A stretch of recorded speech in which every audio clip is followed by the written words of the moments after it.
Ang Bangsamoro government naman winelcome ang pagpapaliban sa BARM parliamentary elections. Brigada Gigaboy Custodio, i-brigada mo! Brigada Live Report.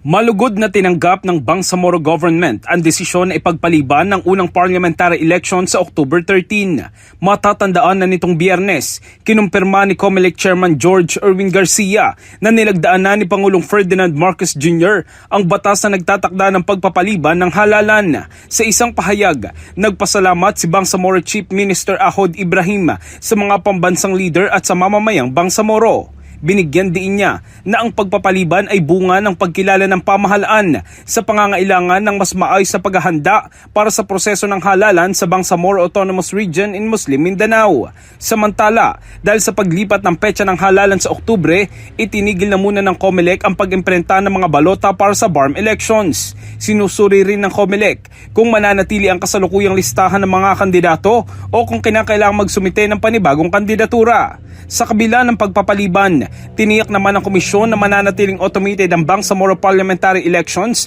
at nakaayon sa national at local elections.